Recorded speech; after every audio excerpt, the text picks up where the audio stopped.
our development of technology is driven, at least partially, commercially, sort of in this kind of fashion.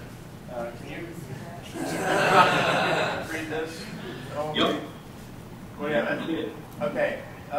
You know, we start out with our basic research, and then we move on to the product design, and then the factory design, and then to the assembly. Now, the basic research being like the math and the science behind the product, obviously product design, where you make it in the factory, and then the assembly being the human resources and such that actually makes the product.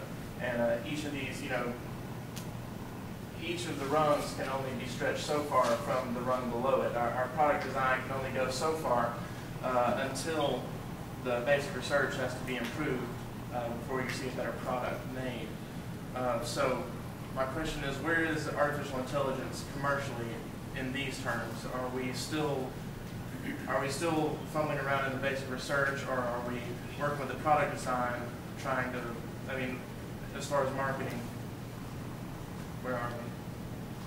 Well, I think it's mostly in basic and applied research. There's not a lot of products there aren't a lot of products that are explicitly labeled AI products that one can go buy. And partly the reason for that is there really hasn't been, you know, people don't want a simulacrum of the human. They want certain kinds of cleverness embedded in everything they use. So, for example, every internet router has AI technology in it. Every car does. Every automatic transmission in a modern car has AI technology. And it's become ubiquitous. And it's in everything rather than, you know, like, here's the AI box. You know, talk to the box. And people don't really want that. And I think people are smarter than the AI community generally gives them credit for. People don't really want R2-D2 or HAL or some other annoying artificial intelligence. You know, they want to be smarter themselves, and they want things to make their lives better.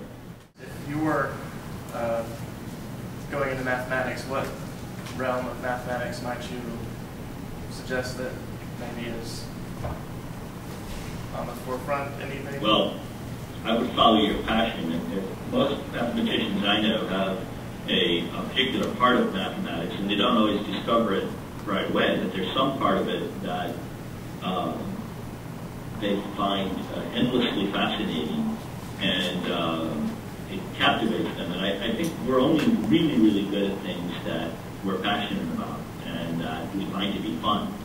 And so if there's, I don't know what part it is it topology, is it, I don't know what part of mathematics that we find the most interesting, but I would focus on that as opposed to trying to guess what the market for a particular part of mathematics might be. I mean, clearly applied mathematics has a bigger market than pure mathematics, and computer-related mathematics has a bigger market than pure mathematics. But generally speaking, my advice is follow your passions and be good at, do something you're good at, and the rest follows. Thank you. I remember Morris. That's right. When you were with West Florida, do you still have a connection to that institution? We have affiliation agreements with 4 Florida institutions, and this is something the Florida legislature wanted us to do, and we did the spin-off. But it's structurally not part of any of the Florida universities. And this has been good. It's allowed us to be more nimble. And we were talking about building a habitat for innovation. It's easier outside of the state university system, as you can no doubt appreciate. Where do they get their funding? Where do you get your funding? What is your funding profile? Most of our funding is from the federal research agencies, either folks like the National Science Foundation, but I would say these days 70% of it is probably from the Department of Defense research agencies, DARPA, Navy Research Labs, Air Force Research Labs, you know, Army Research Labs, and also the National Security Agency. And then another big chunk is NASA, and then the rest would be, most of the rest is corporate, and that's maybe a much smaller piece than federal. And then the state contributes a small piece, maybe 5 or 10%. What is the what is your total? What are your research federally sponsored research expenditures? About $22 million. And it varies. Ken, you've grown a little bit since the old days. So you've got 20 million. You've probably got average those grants are what 2-year, 3-year grants, let's say. So you've got about 100 million in force. Is that close? It varies a lot. The amount in force varies a lot, but it's in that ballpark, and it swings up and down, as you can imagine. But generally, that's our funding source is the federal government mostly, and the fastest growing part of the funding is corporate. Oh, interesting. And can you name some of the are they large corporations or small? The actual direct funding tends to be from large corporations, but the partnerships and license agreements tend to be with smaller corporations.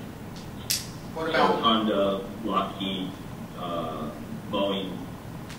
Most of the big tech companies, a lot of which we do work with, and then small companies tend to be people that we either license technology to or we partner with.